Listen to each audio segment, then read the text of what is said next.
Hello and welcome to another update video about Ethereum. So Ethereum is recovering a little bit as the whole market is, which is unsurprising after such a strong sell-off yesterday. I mentioned yesterday that, the market is massively oversold, as you'll probably know, and there will be at some point a recovery. The question is now, is this recovery going to be a really, let's say, bullish one or a more extensive one? Or do we come down straight away? Well, we see some coins that are really recovering really well. We have recoveries between 5 and 15%, maybe even more. So let's take a look at Ethereum in this particular moment here. So overall, I know it's difficult to understand and to view it that way, but I still see it as a 1-2 setup.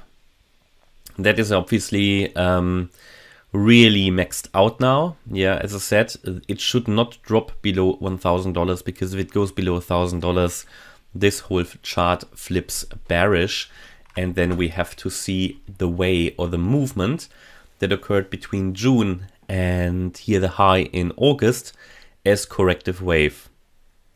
Now that would mean that we are coming down impulsively instead of in a corrective fashion. And then there will be no wave 3 to around $3,000. Or there will be one, but it will be much later, only after we probably put in a new low. Okay, so it is a difficult time at the moment. The ideal scenario has obviously been invalidated. We talked about that yesterday. That ideal scenario would have been a 1-2 setup here, and then the next 1-2 setup of the higher degree wave 3 here, and then we could have rallied, right? This wave 2 was basically invalidated. But it's all a question about how do you play this strategically. And I've constantly shared my views and my strategy around this, and I think this has worked really well. So, but let's take a look now. This can still be a wave 2. We just had to reset it a little bit lower. Basically, this is the wave 1, this is the wave 2, and in this wave 2, which needs to hold $1,000, because otherwise it will get really, really challenged.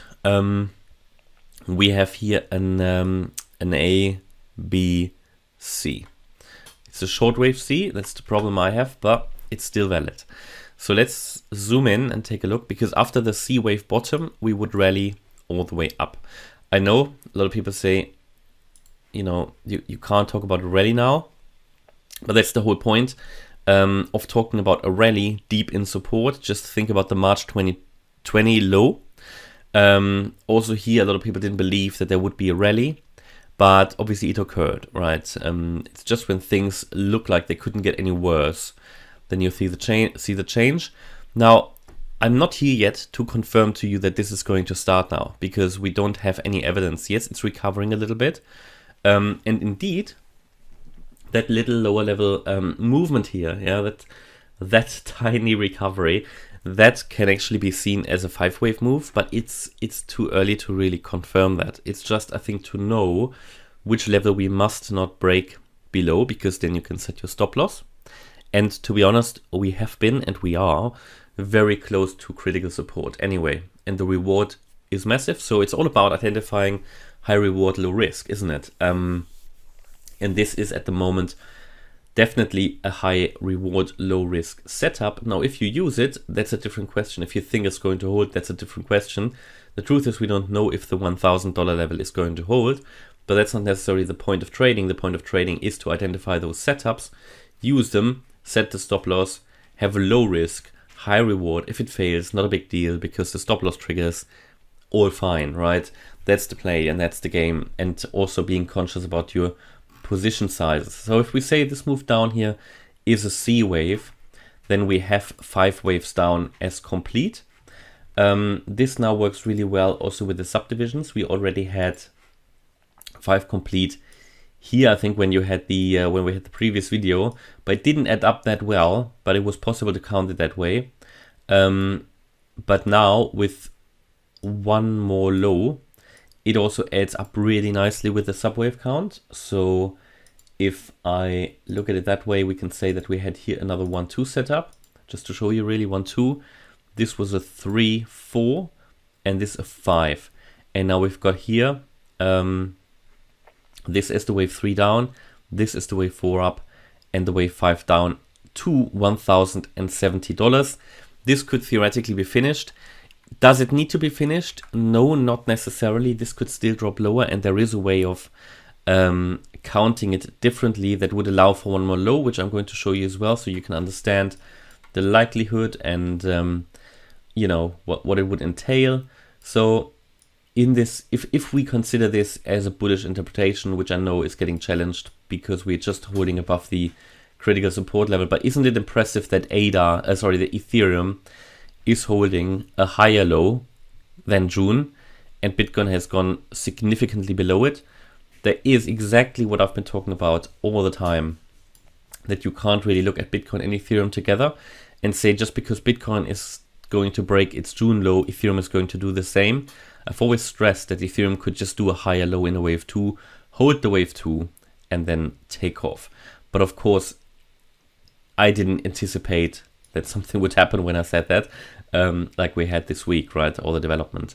But anyway, let's take a look at the fifth wave here to the downside, which is still possible to run as a fifth wave.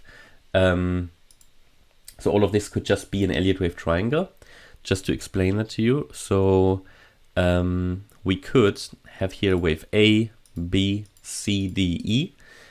The E wave would need to stay below the wave C high, and the wave 4 would end where the wave E ends. So just to show you, this is not primarily what I expect, but it could be a count that leads to one more low. And there isn't really a key breakout point. I think the key breakout point, to be honest, is probably here the low at 1140 or 1130. That will give you a warning. And then if we drop below 1070, we're going to put a new low in place anyway. This could take us down to $1,000. I think there should be a bounce at 1,000. If it is going to be sustainable or not, I don't know, but there will certainly be a reaction. But at the moment, while we are going higher, I think we can look at it in a way and say, okay, this possibly was already the wave 5 low of wave 2. Well, of wave C of wave 2. Let me actually put that ABC here onto the chart.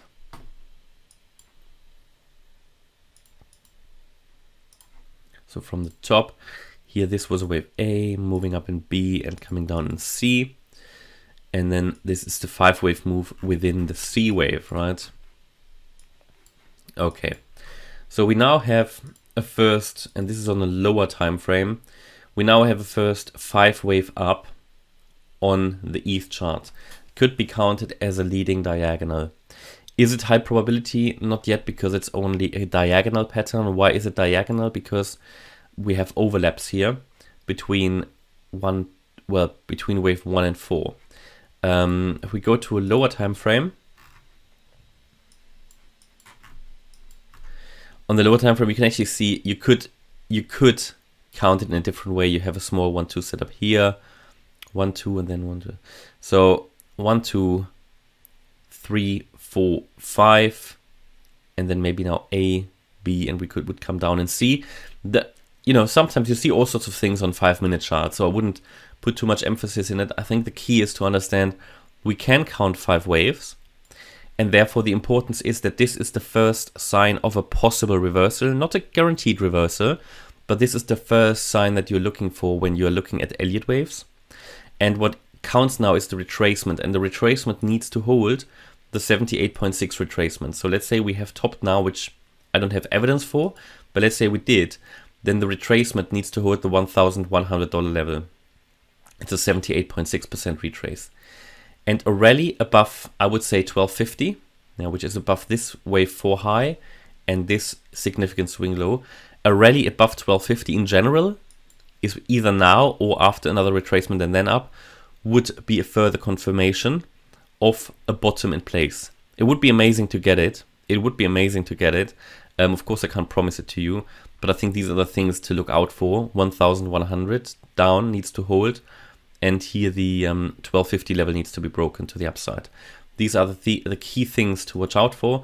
If we move a bit higher in this particular movement here, before we retrace, the fibs need to go up a little bit as well. So then that sort of invalidation point or critical level is going to be tested. No, it's going to move up as well.